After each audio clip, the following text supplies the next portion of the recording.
So in this session, we're going to apply what we learned in terms of the concepts as far as using different punctuation marks are concerned into working out certain SAT model questions. All right. So we are looking at writing related area, standard English conventions. In specific, we are going to look at examples on boundaries. So here's your first example. What does this question say? Traditionally, most boomerangs used by Aboriginal groups in Australia were non-returning. These weapons, sometimes called kailais, were used for hunting a variety of prey. From kangaroos to blank, a range of about 100 meters, a 2-kilogram non-returning boomerang could inflict mortal injury to a large animal. Okay, so you have a couple of sentences. This is where your first sentence ends. It just gives you a piece of information that boomerangs were used by Aboriginal groups in Australia for a very long time, and they were actually non-returning. So once you leave a boomerang, it's not going to come back to the thrower. All right. So what were these otherwise also called? They were called kailis. So what were they? These weapons were used. So you notice that this part, sometimes called kailais, is between two commas. So this is your additional piece of information. All right. So it's not really essential for you to understand the context. So these weapons were used for hunting a variety of prey, from kangaroos to something else. So you look at the answer choices now. From kangaroos to what? From kangaroos to parrots. Fine, that seems to be the common point in all the answer choices. Okay, from kangaroos to parrots. Then you have a preposition called at in all the answer choices. Fine. So let's say we put the word parrots in the blank and we introduce the preposition also and try to read the context and see what correct punctuation will now fit in. That's your best approach to tackling these questions. All right. So you have at a range of about 100 meters. Fine. So here you have from kangaroos to parrots. Fine. So this is your blank. So what punctuation will separate parrots and at? Answer choice D says no punctuation at all. Answer choice C says put a full stop and then start your sentence with a small letter, a small case, a lower case. This is clearly incorrect. Fine. So put a comma and continue with an at, or put a semicolon and continue with an at. So let's see. So from kangaroos to parrots, all right, so we know that these weapons were used for hunting a variety of prey from kangaroos to parrots. All right, so there seems to be a pause here. And the next part is actually a completely new idea that talks about the distance now. At a range of about 100 meters, a 2-kilogram non-returning boomerang could inflict mortal injury to a large animal. So which means that this part that comes after parrots, not carrots, I'm sorry, that comes after parrots is an independent idea in itself. All right, the first one says they were used for a variety of animals ranging from kangaroos to parrots. How deadly were they is the second part of your sentence. So this is clearly an independent idea. All right, so an independent idea, you best separate it from the other idea with a semicolon. All right, not with a comma. You cannot not use any punctuation at all. All right, so you will go with a semicolon here. Then, specifically referencing modern social media sites such as Facebook and Twitter, Eden Litt and Hargitay explained that the term imagined audience refers to a mental construct people form of their dash who is actually consuming their online content. Okay, very interesting one. So this is just one single sentence, and see how long winding the sentence is, how complicated it is. But we'll break it down to understand it in parts. Specifically referencing modern social media sites such as Facebook and Twitter. There's a comma here. So this is a modifier until the comma. So who is referencing Facebook and Twitter? These two guys. All right, so this is where your the context of the modifier comes in place. Eden Litt and Esther Hargitay explain, both of them explain that the term imagine audience refers to something. All right, it refers to what? A mental construct people form of their blank. What do you have here in the answer choices? People form of their audience. So let's say you fill the blank with one word, people form of their audience. Fine. And then you have without real insight into, without real insight into, without real insight into, without insight into kind of a thing. All right. And then we'll figure out what punctuation aptly fits in. So we'll say without real insight into. All right. Okay. So now let's put these words into the blank and read the sentence, read this context in its entirety, and then we'll be able to figure out where to pause, where to break the sentence, what kind of punctuation to put in. All right. So the term imagine audience refers to the mental construct people form of their audience without real insight into who is actually consuming their online content. Okay. So the who here really is not a relative pronoun usage. All it means is without really insight into which people, who exactly is consuming their online content. That's what it says. All right. So how do you really punctuate this part? Now, what does A say? Put a comma after audience. And then put a comma after into. Now, what happens if you put a comma after audience? It refers to a mental construct people form of their audience, comma, without real insight into, comma, who is actually consuming the online content. So this part between the two commas now becomes additional information, which means even if you drop this part and read the sentence, it should make complete sense. But let's see.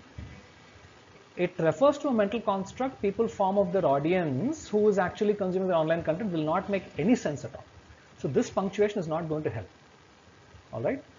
Then B, no punctuation at all. When you read it without any punctuation the way we did, it seems to be making sense. Shortlist B. If you put a semicolon, remember that what comes before the semicolon, what comes after the semicolon must be two, let's say, standalone sentences by themselves. Just that without instead of a full stop, you're putting a semicolon. All right. So let's see if that logic works. Put a semicolon after audience.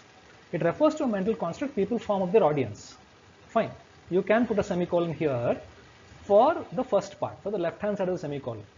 But the right hand side requires some context. You can't start it with saying without real insight into who is actually consuming their online content and all. It requires some kind of a reference. So semicolon will not work. If you put a comma after audience, okay, refers to a mental construct people form of their audience, comma, without real insight into who is actually consuming their online content would mean that when you put a comma here, it would mean that these two are two independent clauses. You've linked two independent clauses with a comma. All right. But the second one requires the help of the first one. It is based on the first part. All right, which means that you again cannot use a comma to link the two. D fails. So no punctuation works best in this context when there is a smooth flow of language and thought. Example 3. Migratory birds inherit from their parents the directions in which they need to migrate in the autumn and spring. Fine. If the parents each have a different genetically encoded directions, what happens then? Their offspring will end up with an immediate dash. What is the dash? Direction. With an immediate direction. Then you have an if. If a southwest migrating bird is crossed with a southeast migrating bird, their offspring will head south when the time comes. So they will end up with an intermediate direction. How is that intermediate direction working is what this if part explains. If a southwest migrating bird is crossed with a southeast migrating bird, what will be the effect? Which means this is a description. This part after the word direction is a description, which means how do you separate the two? You will separate the two by using a colon. The colon, whatever comes after that, explains, describes, or lists anything that is related to the left hand side of the colon. Commas, full stops, no punctuation will not help whatsoever. Fourth example. The global prevalence of anxiety and depression soaring by as much as 25% during the first year of COVID-19 pandemic. The lockdown splintered people's mental health. Okay. Sign of caution for healthcare providers and governments to track mental health issues with vigilance. Okay. So what do you have here? Health and an article A. All right. They need to be punctuated accordingly. So what do you have here? The global prevalence of anxiety and depression soaring by as much as 25% during the first year of COVID-19 pandemic. The lockdown splintered people's mental what? It splintered people's mental health. Fine. Then what do you have? A sign of caution. If you put a full stop and start it with a capital letter, then this part. A sign of caution for healthcare providers and governments to track mental health issues with vigilance will simply be a phrase. There's no verb at all here. A sign of caution for healthcare providers and governments to track. All right, there's a verb here. Fine, fair enough. To track mental health issues with vigilance. But what is the sign has to be explained. Which means if you start this as a new sentence, that essence of the fact that it's splintered on people's mental health is the sign that continue to is lost.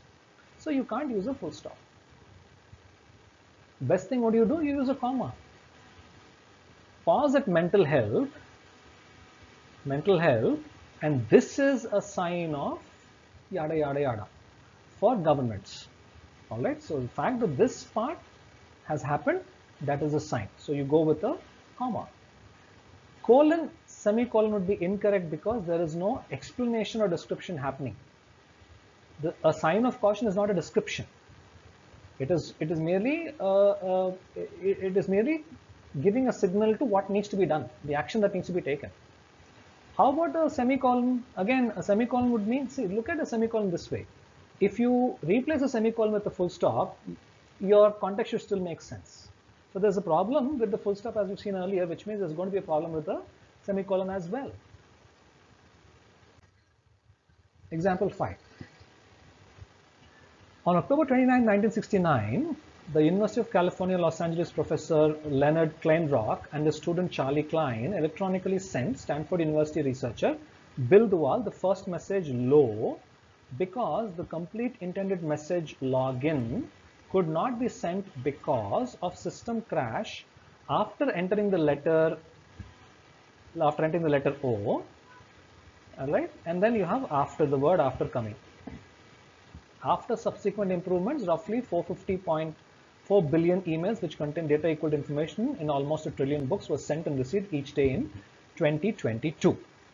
All right, so at the very outset, the entire thing looks like a single sentence. But observe carefully.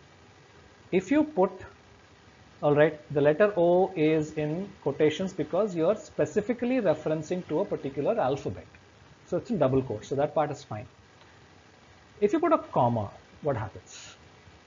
Because the complete intended message login could not be sent because of system crash after entering the letter O, and then you put a comma and say after subsequent improvements, roughly this part here. After subsequent improvements, roughly 450.4 billion emails, all these things were sent. So this part which contained data equal to information almost 1 trillion books is clearly additional information containing a relative pronoun. So this is a relative clause, non-essential. Drop it and read the context for better clarity. After subsequent improvements, roughly 450 billion emails were sent and received each day in 2022. So what is this talking about? It's talking about completely a new and different scenario.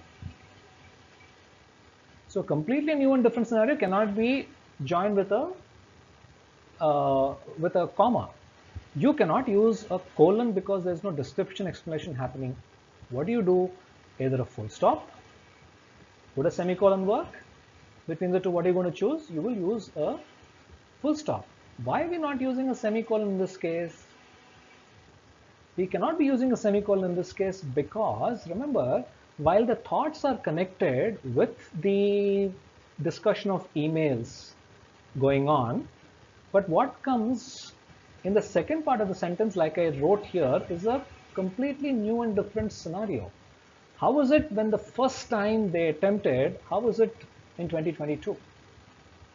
All right, clearly talking about the advancement that happened in the span of multiple decades. All right, so these two thoughts are not sequentially connected, so to say, that one can come, that they can be separated with a semicolon.